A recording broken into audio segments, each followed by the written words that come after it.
Metro, King County. This is where you want to listen to for all the sports that's happening in Seattle.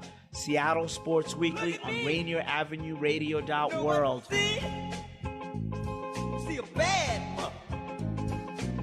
Hello, this is Sage Prince. Are you considering making lifestyle changes, eating a healthier diet, but you're not quite sure where to start? Well, I can help. Just My Opinion, a music program centered in R&B and hip-hop, but delivered in an organic, free-range music mix, providing you a nutrient-rich listening environment that can improve your mood and overall sense of well-being. So start your healthy lifestyle with healthier listening. Check out Just My Opinion with Sage Prince here on RainierAvenueRadio.World. This is Karen Z with RainierAvenueRadio.World, and we want to hear from you. Our goal is to amplify and share the diverse voices of Southeast Seattle residents. Do you know of an engaged community member who should be featured in a community spotlight? Tell us about them. Do you know of an upcoming family-friendly, educational, or cultural event coming up? Tell us about it. If you have news to share, contact us by emailing RainierAvenueRadio.World@gmail.com. Once again, please email us at RainierAvenueRadio.World@gmail.com.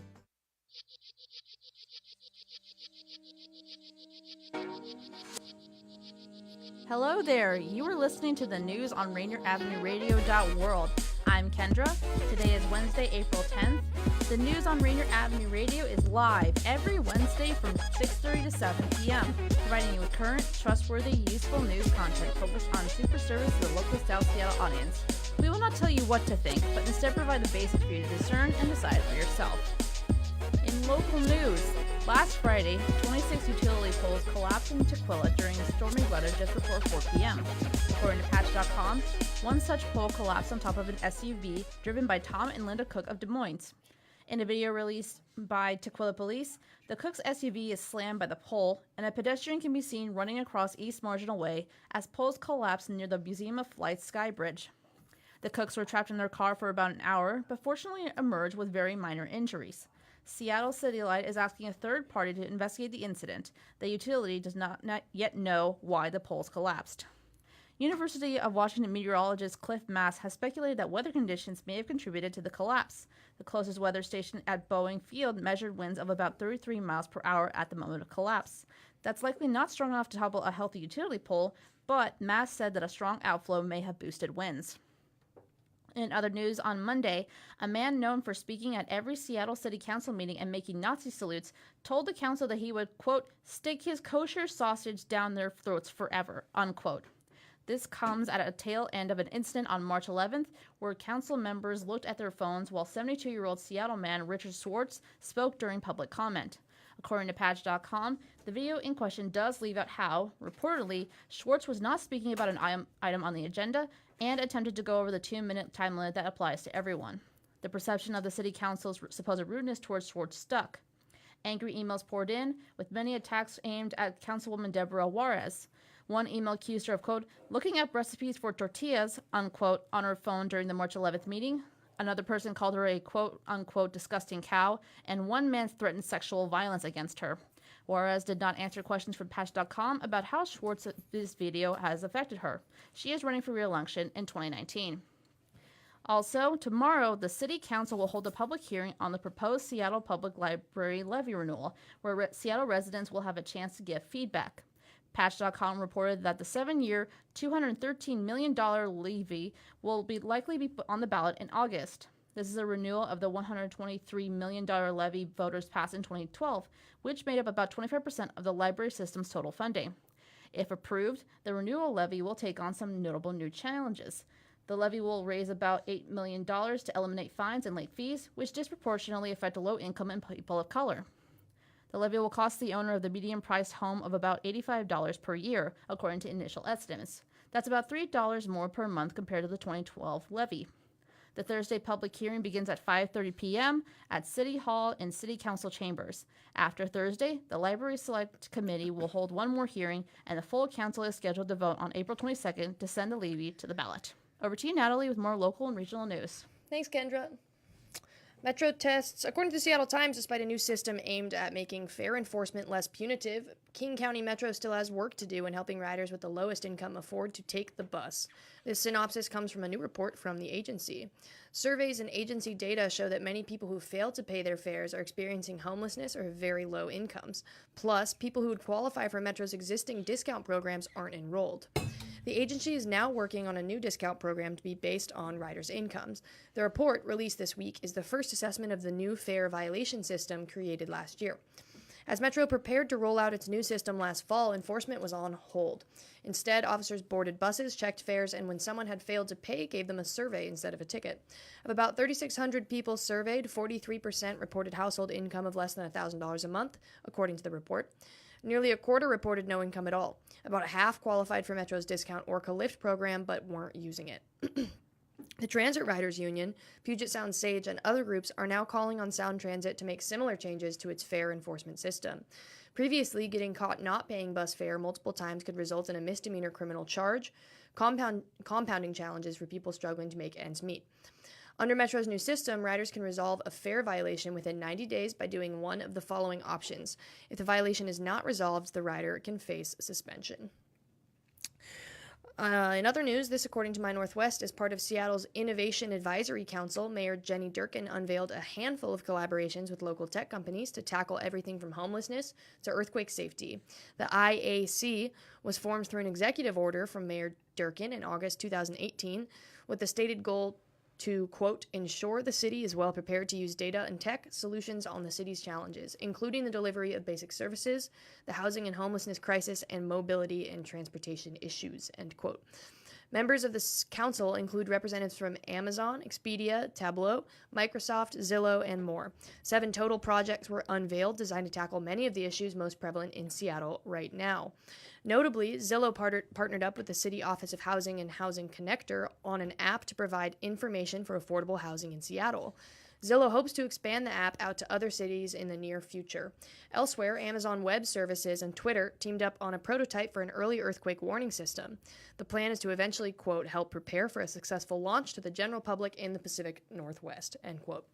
Homelessness was also in a special focus of the council, marked by a collaboration among Amazon, Tableau, and UW's Information School Capstone program. The project establishes a homelessness data model to automate a manual process to help track investments in homeless services. You can check out the full list of projects, along with their descriptions, on the IAC's web portal at www.seattle.gov/innovation-advisory-council. This is the news on RainierAvenueRadio.World. We will be back with national news after this short break.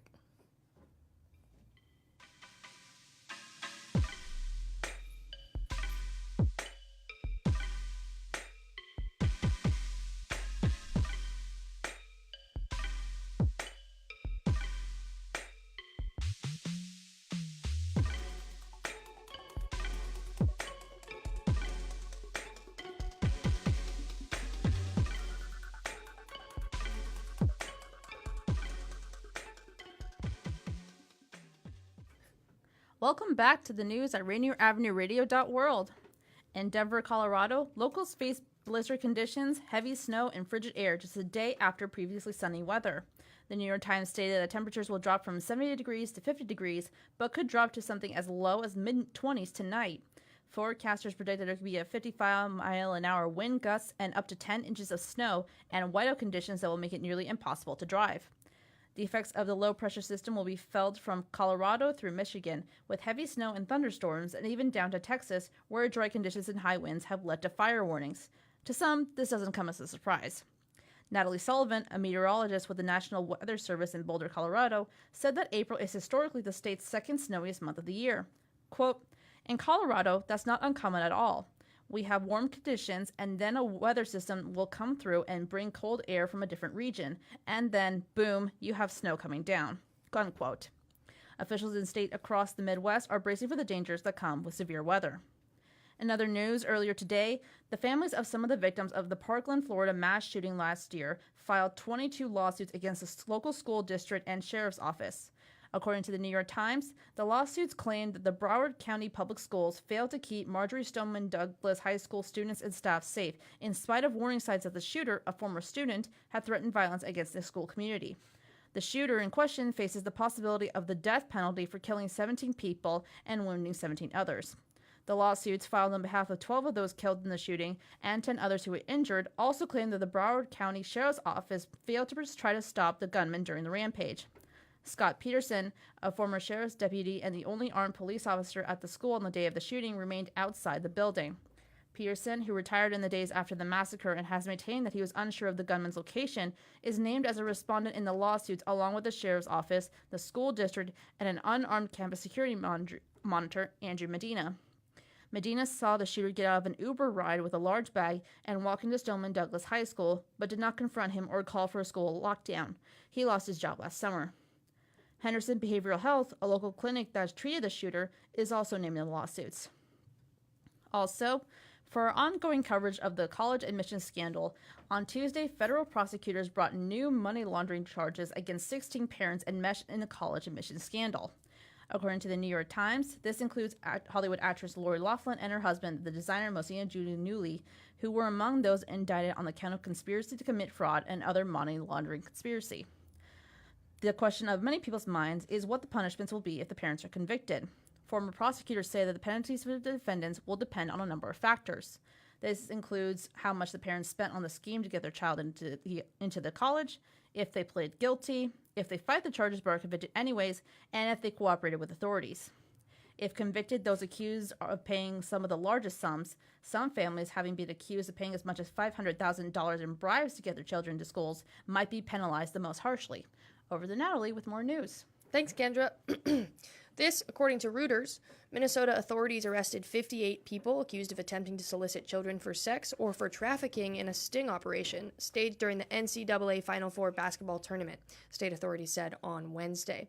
The sting, which resulted in the rescue of 28 victims, including one minor, occurred Friday through Monday as undercover agents posed as minors or as sex buyers and chatted with suspects on social media platforms.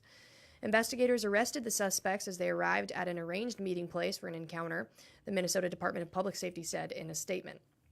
The people arrested were not part of a single sex trafficking ring, Jill Oliveira, a spokeswoman for the Bureau of Criminal Apprehension with the Department of Public Safety, said, quote, "These were separate instances where they either responded to undercover officers posing as sex buyers or undercover officers posing as minors," end quote, Oliveira said. A total of 47 people were booked on felony charges of solicitation of a minor or solicitation of prostitution with someone under 16 years of age, while another 11 people were booked on probable cause of sex trafficking and promotion of prostitution, the agency said. In other national news, high school principal Derek Nelson died after donating bone marrow to a child earlier this year. Westfield Mayor Shelley Brindle confirmed the death of Westfield High School principal on her Facebook page earlier this week. Quote, "He was a man of immense character and kindness, and his legacy will live on in the generations of students whose lives he touched," end quote, wrote Brindle. According to NJ.com, Nelson's family says that Nelson failed to regain consciousness after donating bone marrow in February. As a committed educator, he understood that he was a role model at all times, says Westfield Superintendent of Schools Margaret Dolan on Tuesday during a news conference. Quote, "He knew he was a role model for students, for the staff, and for his colleagues, and he never forgot that. He was a good man," end quote. An online story on Westfield High School's newspaper reveals that Nelson was donating stem cells to save the life of a 14-year-old boy in France. The newspaper confirmed the blood from Nelson was a match. Nelson indicated he donated blood in 1996 as a part of a college fraternity blood drive and learned this fall about the possibility of a match for a boy in France. Our hearts go out to the family of Nelson. This is the news on RainierAvenueRadio.World. We'll be back with global news after this short break.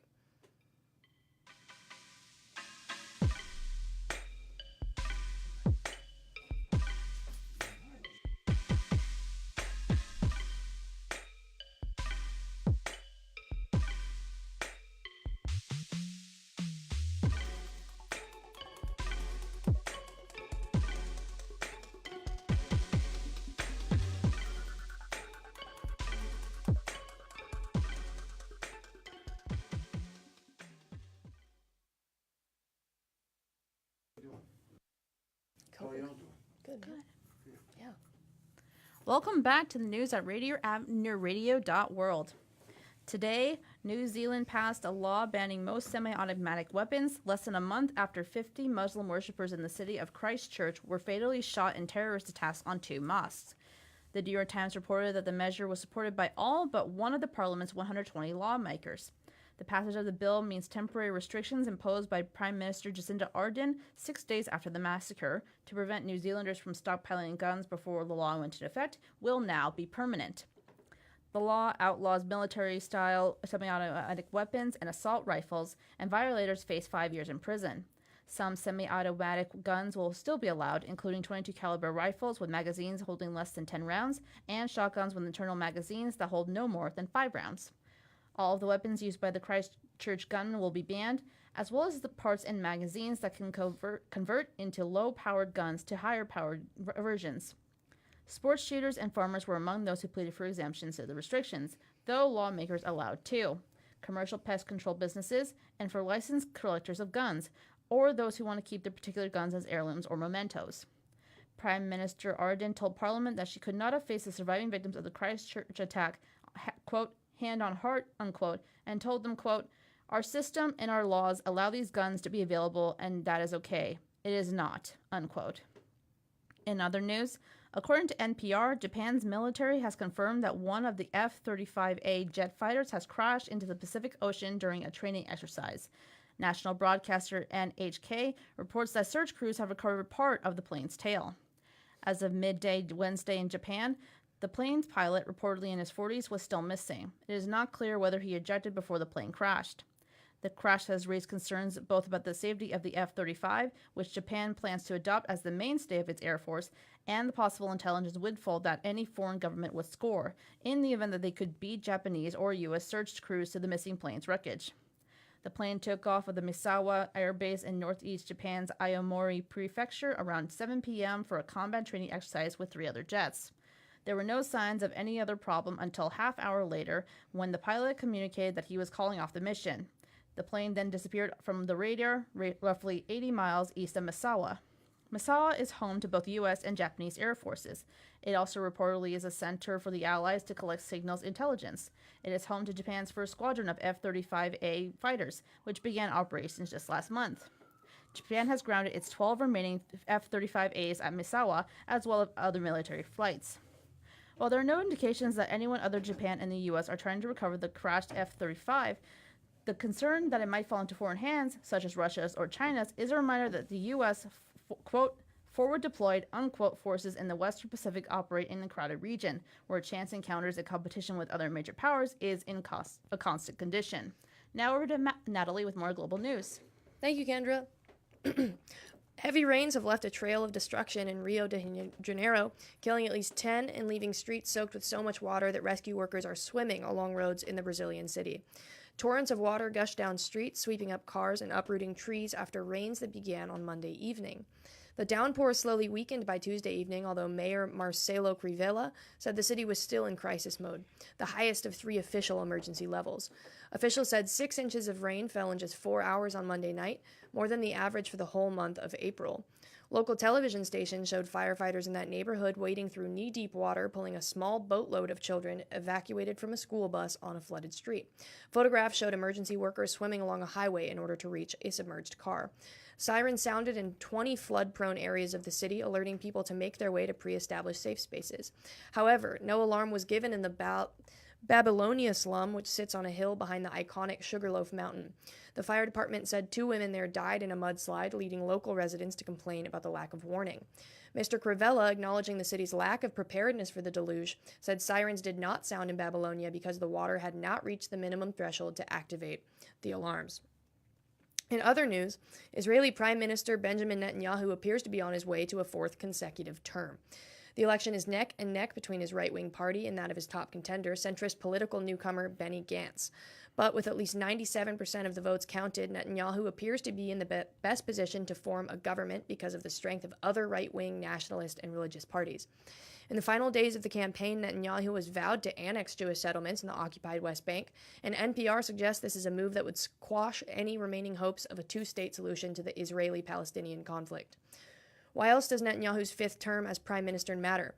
Netanyahu governs by consolidating power, is served for 3 consecutive terms, 4 in total, already well past the usual term limits, and is now looking at a 5th.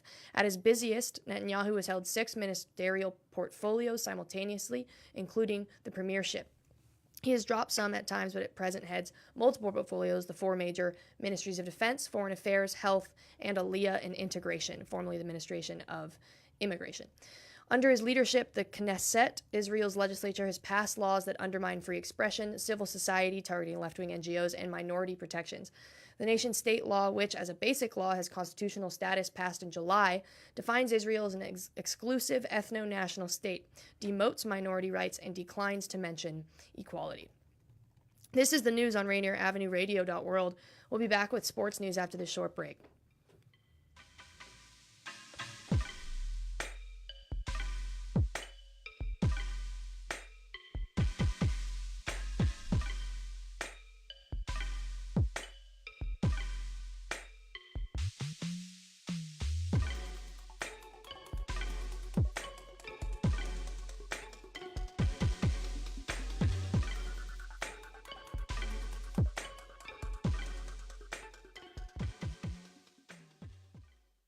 Welcome back to Rainier Avenue Radio.World. NBA. Magic Johnson stepped down as president of operation. Ball player LeBron James was stunned to hear about Magic Johnson's decision to step down as the LA Lakers president of basketball operation. But despite Johnson's resigning, James stands behind Lakers owner Jeannie Buss and the franchise. The team is still assessing Johnson's decision, but GM Rob Pelinka will stay in his job, and if anything, his power will grow, sources told Shelburne. Johnson sent shockwaves through the Lakers franchise Tuesday night when, in a teary-eyed announcement before the team's season finale, he announced his difficult decision. Johnson said he had not informed Buss or Pelinka of his decision before talking to reporters. He later stated that he didn't tell Buss first because he was afraid she would have talked him out of it. Johnson took to Twitter on Wednesday morning to thank Buss, Pelinka, Coach Luke Walton, and the rest of the Lakers franchise. I know moving forward, Magic will probably be around still because he's part of this franchise, Lakers center Tyson Chandler said Wednesday. It will always be just the Kobe's, the Shaqs, and the Jerry West going down the list of all these great ones. I still have confidence that this franchise is heading in the right direction because they have all the pieces to do so. It is just about who is going to be driving ship, I guess, at this point. Johnson offered no indication that he was on the brink of leaving the team, sources said. Johnson said he did not tell James about his decision to leave before making his announcement either. It did shock me, like it did the rest of the world, but this is what's best for him, said Lonzo Ball, who was Johnson's first draft pick at number 2 overall in 2017. Wish him the best. This is better for his life, and that's what he wants to do, and I support him 100%. Added Chandler, everybody is entitled to do things at their own time and in their own way, especially somebody like Magic. I honestly didn't question it one bit. To me, it's business. He made a business and sounds like a personal decision. NFL, researchers may be closing in on a way to check athletes while they're alive for signs of a brain disease that has been linked to frequent head blows. Experimental scans found higher of an abnormal protein tied to the disease in a study of former NFL players who were having mood and thinking problems. It's the first time a major study has tested these scans for detecting chronic traumatic encephalopathy, or CTE, which is only diagnosed now after death with brain autopsies. Doctors are searching for a way to tell when players, veterans, or others with concussions or other head injuries are at risk for permanent damages. It's too soon to know if the scans will enable that. So far, they only show that these athletes are different as a group. They can't be used to say a particular player does or does not have CTE. Monday night, 85-77 men's basketball overtime win over Texas Tech in the national championship at U.S. Bank Stadium was first title for the Cavaliers. As for the women's collegiate basketball, In another instant classic national championship game, Baylor outlasted Notre Dame 82-81 on Sunday to capture the program's third NCAA title. Over to Kendra with the show plugs for the week. Thanks, Keith. So there's community space available in Columbia City at the Annex Gallery at RainierAvenueRadio.World. Are you planning an event, concert, wedding, conference, workshop, film screening, dance space, or theater rehearsal? Check out our large Annex Gallery, 25 by 64 plus 16 by 13, entry with a roll-up door to Rainier Avenue South. 5256 Rainier Avenue South in Columbia City neighborhood in South Seattle. Features include 1. Easy street parking, 2. A kitchen which includes a sink, fridge, and microwave, and 2. Universal restrooms. Marketing and advertising packages available for increased visibility. Wraparound services available include 1. Audio and visual with video and streaming services and a projector screen, catering, event planning, photography, and graphic design. For more information, please email RainierAvenueRadio.World at gmail.com. Again, for more information, please email RainierAvenueRadio.World at gmail.com. And for a little extra news, we have a little extra news. So there was the first ever picture of a black hole revealed. Images of the darkest entities in the cosmos were finally captured by astronomers. It was the first intimate look inside a violent phenomenon, according to the New York Times, that has mystified astronomers for more than half a century. So feel free to check that out. In other news, Attorney General William P. Barr, appearing before Congress for a second day, said that he would look into whether there was any, quote, spying was improper. You can always check out more news at RainierAvenueRadio.World. And back to Keith with the outro. Thanks, Kendra. This is the news on RainierAvenueRadio.World. Thanks for tuning in, and we'll see you next week.